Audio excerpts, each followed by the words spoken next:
Rūpēs par veselību rubriku piedāvā medicīnas sabiedrība Ars. Kad bērniņš ir ienācis ģimenē, svarīgi ne tikai to mīlēt un barot, bet arī pareizi aprūpēt. Fizioterapeite vecākiem rekomendē bērnu kopšanā ikdienas izmantot Hendlinga paņēmienus. Hendlings veicina simetriju, tās kustības ir lēnas, harmoniskas, ja? Un tādā veidā bērns jūtās pasargāts, drošs, mierīgs, ja? Tas mazina tonusu un veicina bērnu attīstību. Ikdienas rūpes par bērniņu nozīmē bērniņu ģērbt, mainīt autiņbiksītes, barot un nēsāt. Kad mazuli ģērbi, tas jādara mierīgi, vienlaikus sarunājoties ar to. Kā ir, Reini? Kā tu jūties? Jo, un pavilsim bērniņu uz sāliņu. Jo, pavilsim bērniņu uz sāliņu. Jo, aizķērās drēbītes. Un, lai novilktu tātad šo te jaciņu, pamāzīsim apakšā savu rociņu.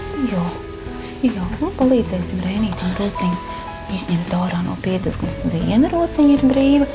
Reinīta, arī otru vajag? Jā, arī otru rociņu vajag atbrīvot.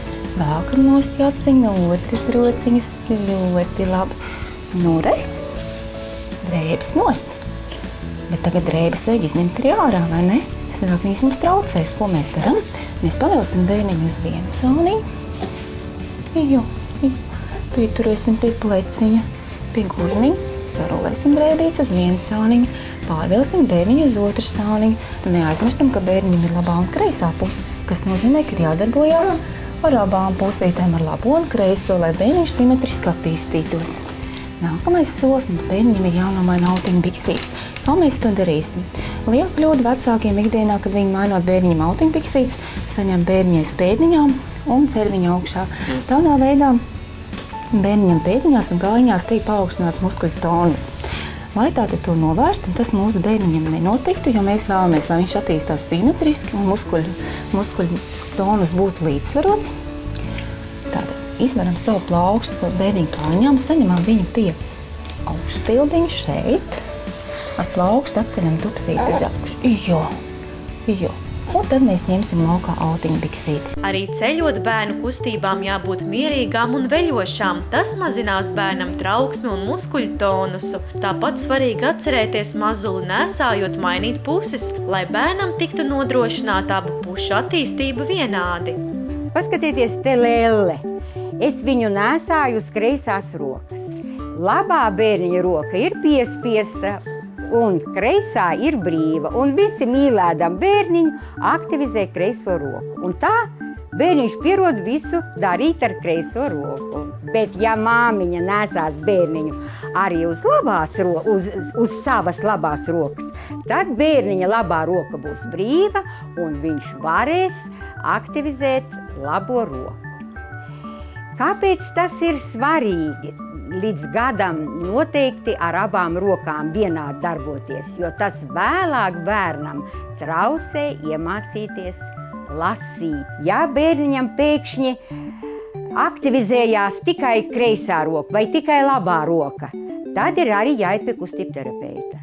Ja viņam labā roka neceļās tik augstu kā kreisā, ja viņš ar labo neko neņem, tā tad ir jānāk pie mikrologopēda, jo runas roka ir labā roka, jo tā atrodas runas centram blakus un kustinot labo roku, arī aktivizējās runas centrs. Mikrologopēda uzsvera, ka vecākiem ar bērnu ir jāsarunājas daudz jau no pirmajām dzīves dienām, lai nodrošinātu bērnam pareizas un ātras runas un valodas attīstību. Jābūt mājās klusuma fonam, lai bērns sevi varētu sadzirdēt. Ja fonā ir televizors, ja ir radio vai vēl kāds fonā mūzika pastāvīgi, bērns sevi nesadzird un viņš nevar iemācīties runāt. Tikai līdz 7 mēnešiem bērnam ir atdarināšanas refleks uz māmiņas sejas izteiksmi, mutes pavērumu, lūpu stāvokli.